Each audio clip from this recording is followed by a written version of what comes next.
Selamat datang kembali teman-teman mahasiswa di kali ini di kelas strategi testing dan evaluasi di pertemuan ke-14. Pada kesempatan kali ini kita akan membahas tentang mengevaluasi dan testing marketing campaign dari segi public relation. Apa sih yang bisa dievaluasi dari public relation activity? Satu, biasa kalau kita balik dulu ya ke public relation. Biasa public relation itu anchoringnya atau bersumbernya atau fundamentalnya adalah segala aktivitas yang berkaitan dengan publik, dengan media massa yang publishers kayak gitu. Makanya hubungan evaluasinya bisa dilihat dari satu, menghitung banyaknya media placement. PR's main role is outreach to the media and communicating a company message. Counting media placement is one measurement of ROI, an indicative of effort if you get massive coverage in various publications. Consider how many mentions are mainstream or first tier. Kalau di sini contohnya misalnya mungkin first tier di Indonesia ada Kompas, ada Sindo, ada Liputan 6, and how many are less popular yet highly influential. Everything in this counts as a media mention, but some carry less weight for ROI. Jadi misalnya kalian lagi di industri otomotif gitu ya, misalnya kalian adalah tim brandnya Toyota gitu. Lalu kalian bikin activity dan dapat coverage dari tim teman-teman jurnalis gitu. Mereka publish itu di newspaper mereka, di TV station mereka gitu. Nah, kita biasa ngebeda ini, ada TV station yang first tier, second tier, sama third tier. Tapi kadang-kadang di third tier media ada yang kredibilitinya lebih bagus daripada yang first tier. First tier itu yang memang angka sirkulasinya tuh besar. Contohnya kayak misalnya uh, Kompas, Sindo, Liputan 6 kayak gitu. Terus kalau misalnya second tier itu sirkulasinya medium, di bawah itu misalnya yang kayak Viva News gitu. Tapi kalau third tier itu yang memang sirkulasinya sedikit, tapi mereka pembahasannya biasanya spesifik. Contohnya adalah kayak kita kalau ngomongin auto news gitu. Atau misalnya kalau ngomongin teknologi tuh ada uh, sepulsa kayak gitu. Mereka tuh memang sirkulasinya kecil, tapi kategorinya atau pembahasannya itu spesifik gitu.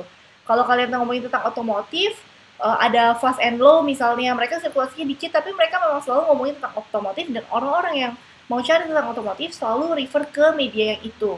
Nah, itu akan berpengaruh juga ke ROI kalian. Jadi semakin kredibel coverage yang kalian dapatkan atau semakin banyak reach dari coverage yang kalian dapatkan, itu ROI-nya akan semakin baik. Kedua, assessing quality. After counting, consider the quality of displacement. Will they influence behavioral change in readers? Jadi kadang-kadang ada tier 1 mungkin bagus untuk awareness, tapi kalau yang tier 3 yang memang kredibel, mereka bisa mengulik dan mengupas lebih lanjut apa yang kalian tawarkan sehingga bisa mengubah behaviors atau action atau responnya audience gitu. Jadi kualitinya tuh kita assess apakah positif sentimen, negatif sentimen, ini edukatif enough sampai bisa ngubah mindset atau perspektifnya audience atau enggak. Ketiga, viral impact. Walaupun si public relation ini biasanya kalau zaman dulu itu kayak mungkin 20 tahun lalu itu ngomongnya tentang newspaper, magazine, TV station gitu. Tapi sekarang publishers ini juga available di online. Makanya kita juga ngelihat viral impact online. Kadang-kadang kan ada yang suka capture masuk Lambe Turah, for example gitu. Masuk Lambe Turah, terus dia dari headline-nya Tribun misalnya. Lalu kalian dapetin viral impact. Jadi segala macam bersumber dari media, teman-teman jurnalis, itu bisa tergolong public relation. Activity yang kalian bisa ukur, viral impact, mostly biasanya dari online virality-nya. PR outcomes. Outcomes-nya itu bisa diukur dari dua, behavioral impact sama growth. Behavioral impact. This is perhaps the most important PR outcome to consider because it directly reflects to the success of a campaign. How many customers call to inquire about your product or service? Are more people recommending your brand than before? Are you generating more sales? Is your site receiving more traffic than before? How many of visitors taking action like purchase, call your customer support number, or etc. Jadi memang PR outcomes-nya ini nggak bisa dinilai dari satu pihak doang, misalnya dari satu matrix sales doang, transaksi doang. Karena kebanyakan PR outcomes itu munculnya nggak direct gitu ke transaction, karena mereka kan emang fundamentalnya adalah membangun image, memanage shareholders relationships dan stakeholders relationships gitu. Jadi kalian perlu mengevaluasi apakah kegiatan yang kalian lakukan itu bagus atau enggak lewat payung behavioral impact. Ada perubahan pemikiran enggak, persepsi enggak gitu. Terus yang kedua, growth. As a result of everything mentioned above, in an ideal world, you should experience growth that doesn't reference flash traffic to your site. If you are not selling anything, for example, social startups, you should see more user registration and unique user growth. Jadi kalau misalnya kita lihat mungkin kayak misalnya website traffic, kalian bikin kegiatan PR lalu masuk di coverage dan orang-orang jadinya nyari tentang kalian. Pool marketingnya harus visible tuh, harus muncul gitu. Misalnya ketika orang cari tentang mobil LCGC baik gitu, setelah kalian bikin coverage tentang itu, terus orang mulai cari, brand kalian muncul gitu. Nah, itu kan masuk traffic ke dalam website kalian, hasil dari PR outcomes atau hasil dari publikasi teman-teman jurnalis. Nah, dari situ kalian ukur apakah grupnya stagnan, apakah dia emang increasing atau decreasing, atau cuman flash traffic. Flash traffic tuh yang kayak nge-spike sebentar lalu turun lagi gitu. Itu juga bisa dievaluasi. Kalau in the long run atau long-term outcomes, when employed properly, PR campaigns have an immediate impact, mid-term, and long-term. Jadi ada beberapa PR impact yang bisa resulted di long term kayak salesnya langsung kelihatan, ada yang mid term misalnya phone call customer service-nya mulai banyak berdatangan dari orang yang dulu sebelumnya nggak tahu jadi tahu. Long termnya brand image misalnya. Karena PR itu seharusnya dilakukan secara konsisten karena manage media relation itu seharusnya dilakukan dengan konsisten, makanya selalu ada long term outcomes. Jadi misalnya ada brand loyalty and advocacy. PR should increase brand awareness and generate goodwill towards a business. Goodwill towards a business itu bisa datang dari audiens, bisa datang dari shareholder atau stakeholder. Dalam hal ini stakeholdersnya adalah teman-teman jurnalis itu. Dan mereka bisa jadi, kita harapkan bisa jadi brand advocator kita. Yang kedua, cost saving. PR activities may even result in cost saving such as reduced consumer complaints, declining criticism, or opposition. Ketika kita punya PR activity yang baik, brand image yang terbentuk baik, remember that journalists, media, and publishers still shape public opinions. That's what this point talks about. Jadi ketika kita ngomongin cost savings, ketika media berhasil shaping your company image, company reputation become good, mereka akan tendensi untuk kritik, feedback, kasih negatif sentimen itu akan lebih berkurang dibanding kalau media shaping the organization have a bad reputation. Orang akan lebih ter-encourage, lebih berani untuk sharing negatif experience mereka gitu. Meanwhile, emang kita kalau bisa jangan sampai punya audience yang punya negative experience gitu.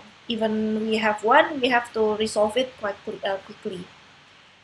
And then number 3, better market positioning. PR may help your brand become a recognized influencer in your niche, giving you a clear advantage over competitor.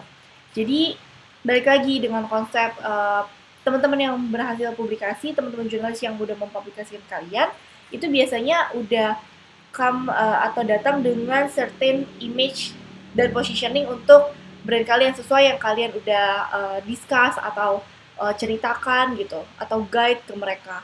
Nah, setelah mereka publikasiin, biasa message itu akan sampai ke target audience dan membentuk persepsi audience, position kalian di kategori atau di kompetitor itu kayak apa. Nah, from public relation point of view, our ROI mostly not about transaction or sales. Di sini ada 4 poin utama yang kalian bisa review untuk ROI-nya public relation activity. 1, anticipated pipeline. Kayak misalnya ada likelihood to purchase, potential revenue projection, jadi nggak direct revenue.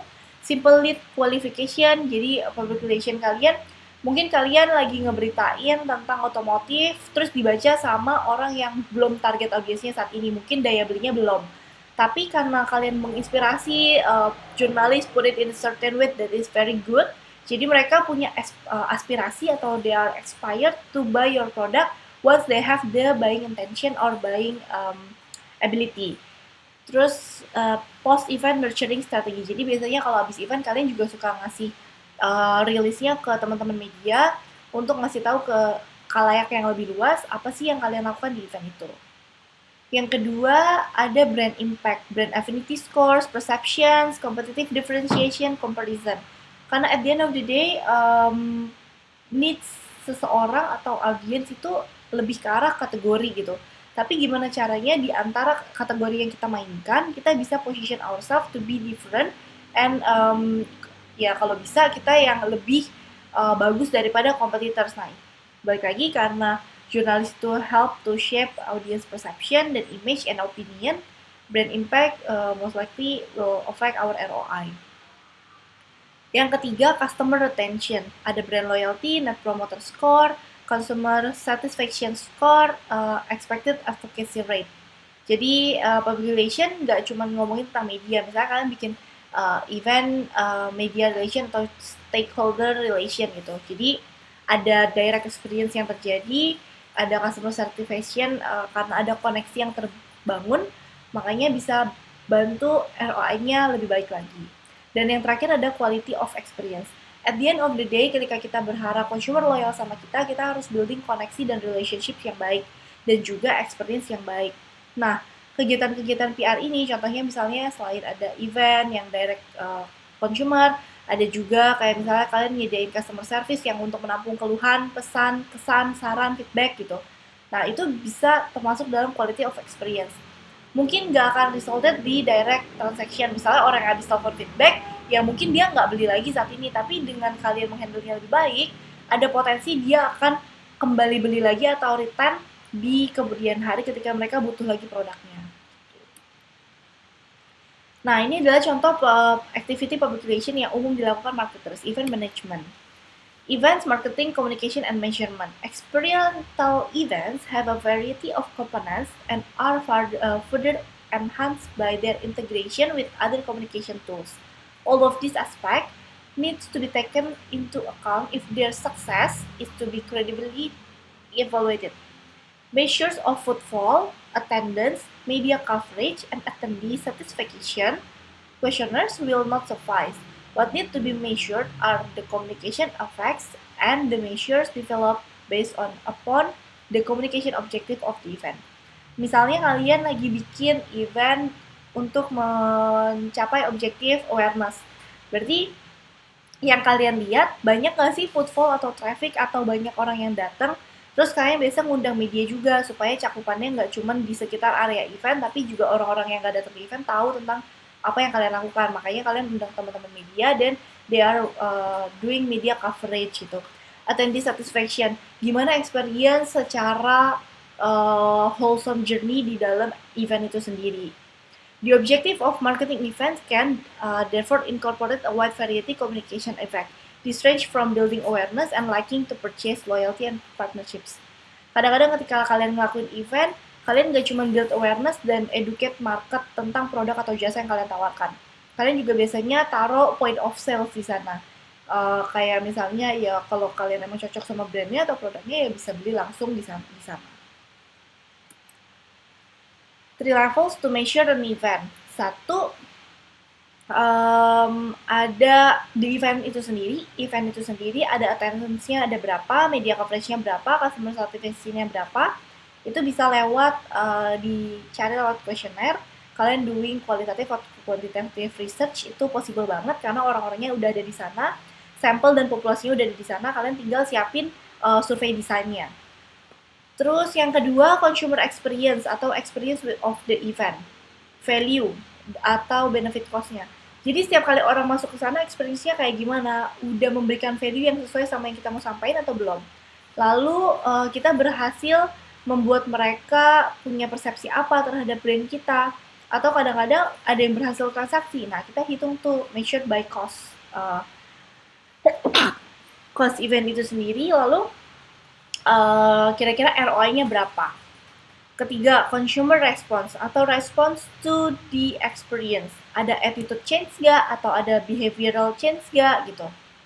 Ini hal yang kalian bisa measure. Kalau dari attitude change, ada perceived brand value sekarang kayak apa? Liking-nya udah naik atau belum? Preference-nya udah lebih ke kalian atau ke kompetitor gitu. Terus behavioral change, mungkin mereka jadi purchase. Atau mungkin sharing your event in their social media. Doing recommendation. terus try your product on spot atau beli package trialnya misalnya. Class discussion. Nah, ini baru-baru ini ketika video ini dibuat ada konser dari Smart Friend namanya Smart Friend Wow. Coba kalian analisa apa yang kalian bisa testing, apa yang kalian bisa evaluasi dengan guide question yang seperti ini. What does Smart Friend benefit from this event? Kira-kira dengan adanya event ini, Smart Friend tuh tadinya mau objektifnya apa gitu. Kedua, how this event help serve the ROI. Dari objektif yang kalian udah rumuskan, implikasinya apa ke ROI.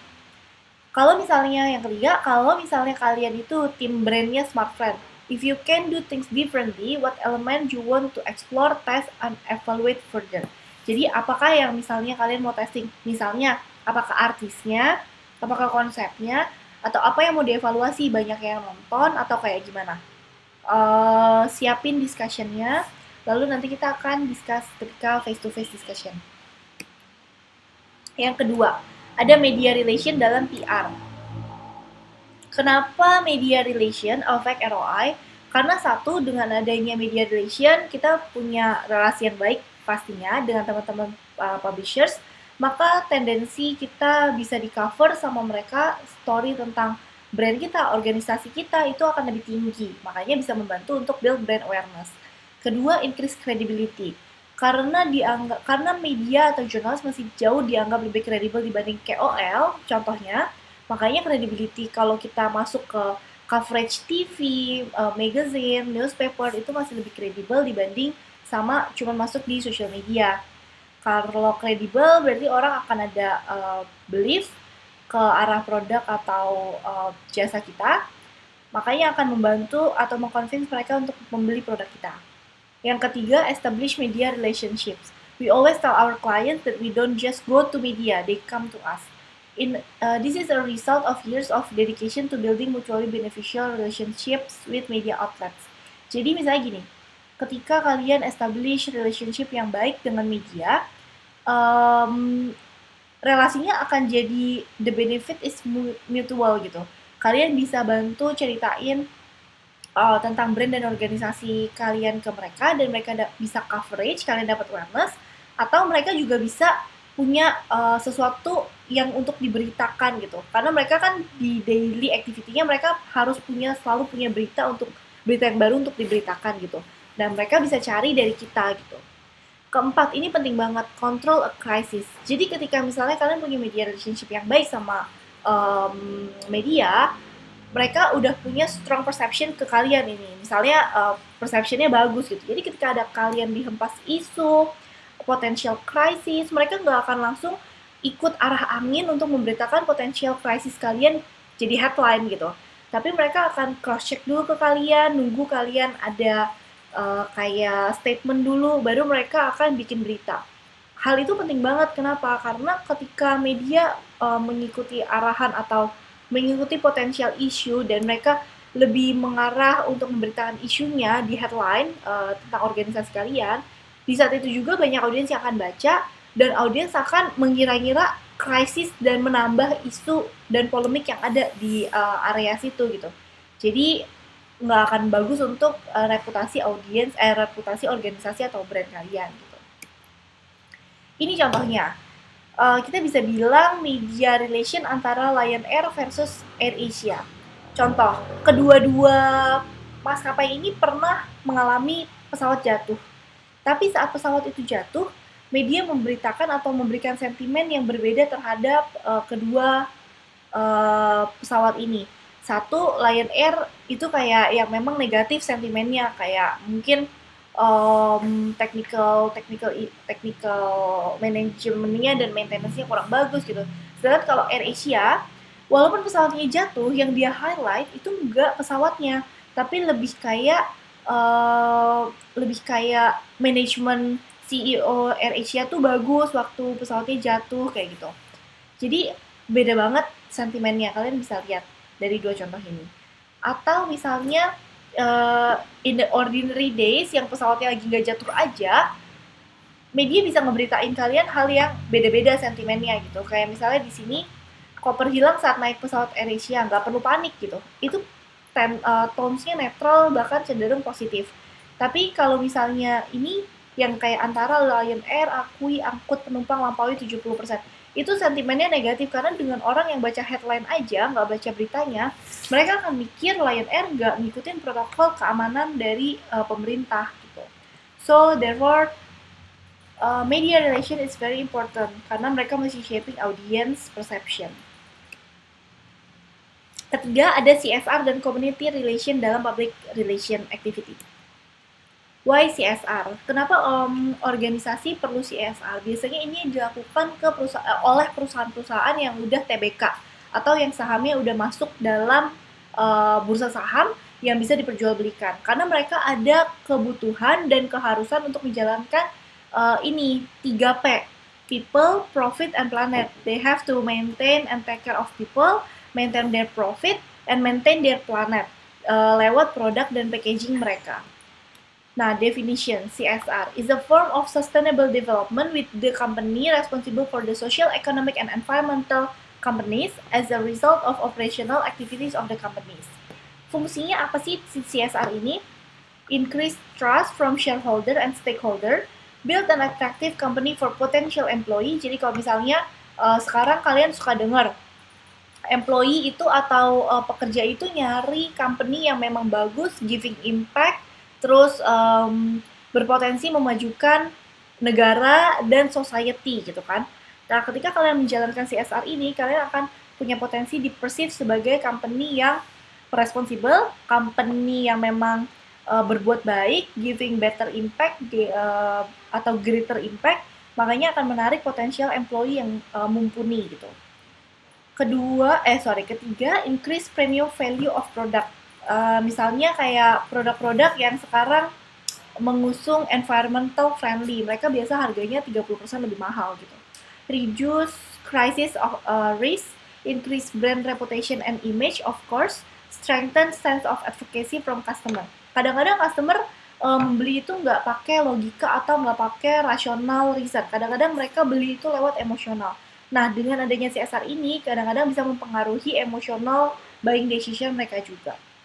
How to evaluate CSR impact? Biasanya kita ngelakuin case study research between organization with active CSR dan orang-orang atau organisasi yang nggak ngelakuin CSR. Impact-nya gimana? Impact-nya mungkin di brand perception-nya naiknya kayak gimana, terus projection of product growth-nya kayak gimana gitu. Elemen to evaluate, kalau misalnya kalian ngelakuin CSR, is your CSR program aligned with company business value? Ada orang yang business value-nya misalnya kayak Telkomsel. Telkomsel kan business value-nya adalah terus bergerak maju, membantu memajukan Indonesia. Kalau dia misalnya cuma bilang atau bikin CSR di bagian environment, bisa, tapi kurang align sama company business value. Akan lebih baik kalau mereka ngelakuin di bidang pendidikan, karena pendidikan itu salah satu faktor utama yang membantu Indonesia untuk menjadi lebih maju gitu. Have you communicated it right? Jadi dengan kalian ngadain CSR, make sure juga komunitas di sekitar itu tahu kalian ngelakuin apa dan tujuannya untuk ngapain, ngebantuin apa gitu. Jangan kayak gelutukan ngerjain sendiri lalu nggak ada yang tahu dan CSR kalian jadi nggak bisa diukur ROI-nya karena nggak membantu mengubah persepsi atau behavior audiens kalian atau stakeholders. Misalnya audiens nggak selalu buyers ya, bisa juga media team. How long do you plan to execute this program? Ini juga penting karena CSR biasa link to sustainability. Seberapa jangka panjang program ini akan bisa berlangsung. Is it sustainable in a long term period? Is this really helping people or planet? Gitu. Contohnya ini, BRI latih 10.000 UMKM melalui program CSR BRI Peduli. Ini adalah contoh CSR. While kalau community relation ini contohnya yang sudah dilakukan sama tim Yamaha Indonesia di kota-kota Indonesia. Mereka ngadain touring. Penting banget untuk ngadain community relation karena at the end of the day mereka adalah real advocator di kota-kota tertentu gitu. Dengan ada orang yang memang beli produk Yamaha karena memang mau masuk ke dalam komunitasnya karena komunitasnya terlihat seru, kekeluargaan, adventurous gitu yang sesuai sama life value mereka. Makanya community relation itu penting juga untuk kita sponsorin atau kita engage gitu. Nah, ini juga ada contoh CSR dari The Body Shop, class discussion. Body Shop itu biasa selalu memposisikan dirinya sebagai company yang mengusung look good, do good, and feel good.